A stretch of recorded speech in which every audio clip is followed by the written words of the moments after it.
He raised an Empress Feline neglected cub and turned it into A.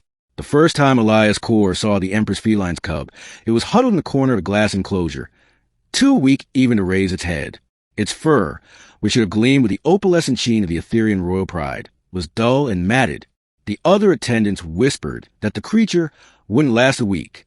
On After's prime, the felines were not mere animals. They were living symbols, woven into the Empire's mythology. It was said the first Empress had forged a rule with one at her side, a beast whose roar silenced armies. Every Empress since was paired with a feline, a sacred bond between throne and claw. But this cub had been neglected, perhaps deliberately. Political rivals whispered that the Empress herself had too many enemies within her court to spare sympathy for a runt. Elias was no nobleman. He was a human engineer contracted from Earth, paid to repair the city's aging infrastructure. But he had a habit of walking where he shouldn't, and that day, curiosity had led him into the sanctum of the royal menagerie. He paused outside the glass and studied the cub. Its ribs pushed against its sides. Its eyes were clouded with sickness, but there was still a flicker, a stubbornness. When it tried to stand, its legs trembled, but it did not collapse.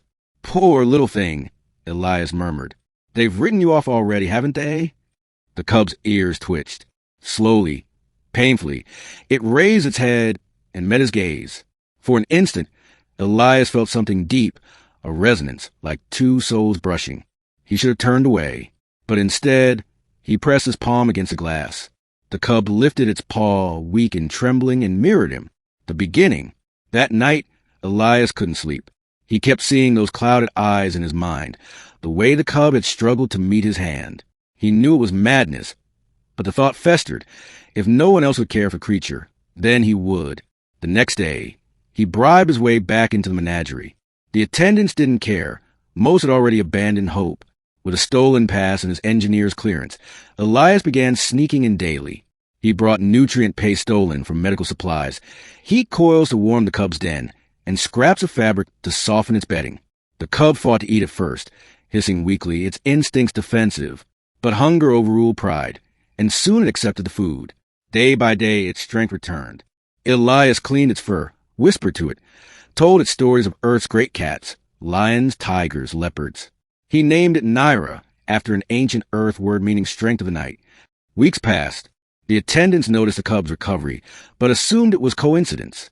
They didn't question the human engineer's late shifts, nor did they care who lingered in forgotten wings of the palace. But Naira noticed. She grew. Her coat began to shimmer faintly in the moonlight, the first sign of her royal lineage emerging. When Elias approached, her ears perked, and she would rumble a sound deep in her throat. Not quite a purr, but something close.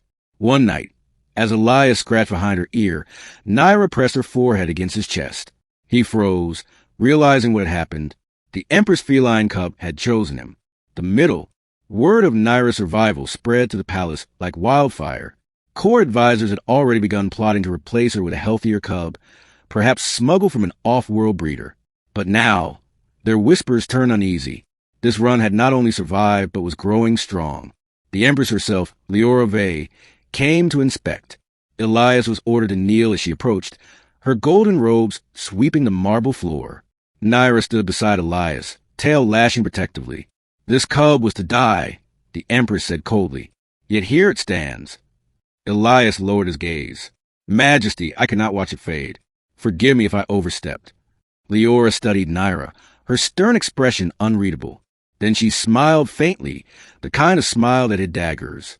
Curious. The beast responds to you.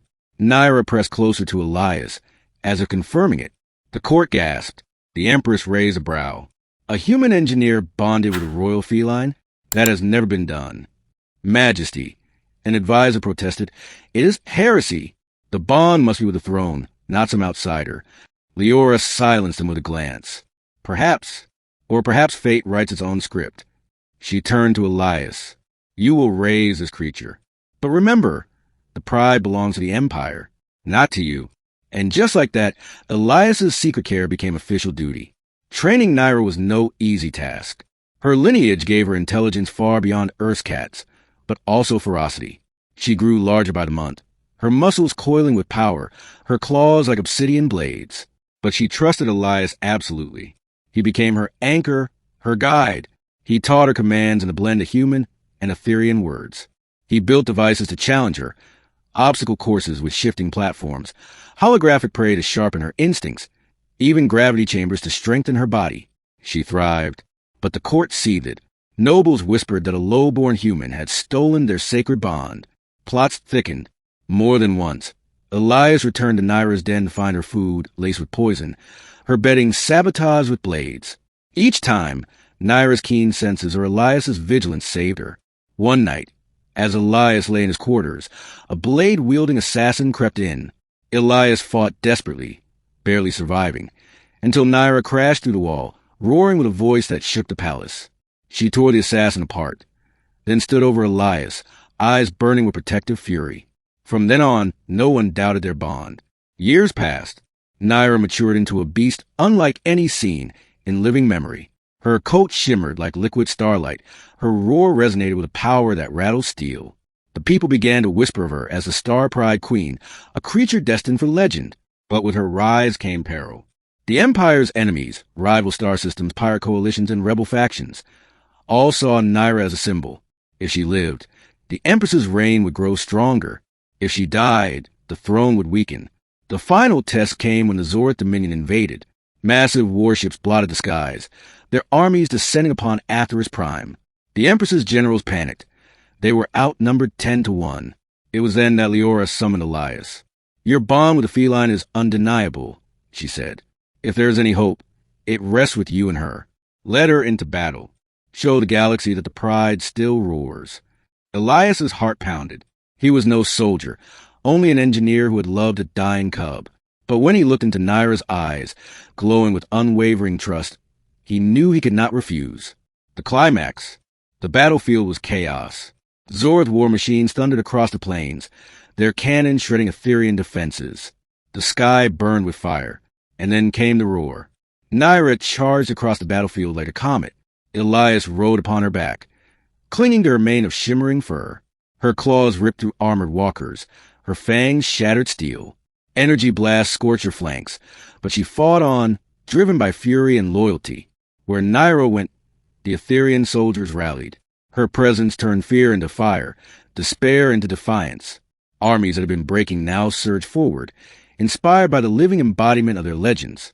Elias guided her with every command, every word, every gesture.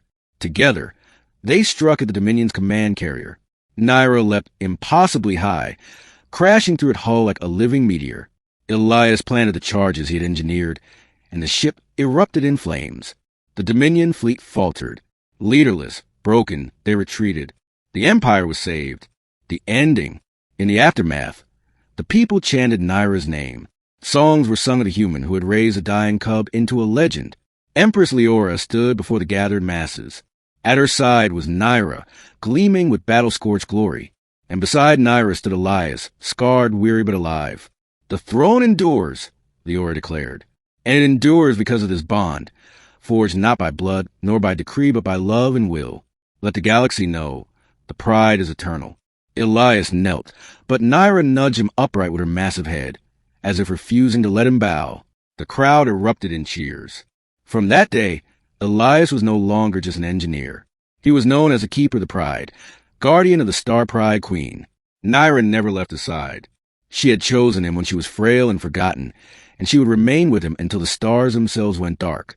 And though history would call her the Empress Feline, in quiet moments, when only Elias was near, she was still just Naira, the little cub who once pressed her paw against the glass.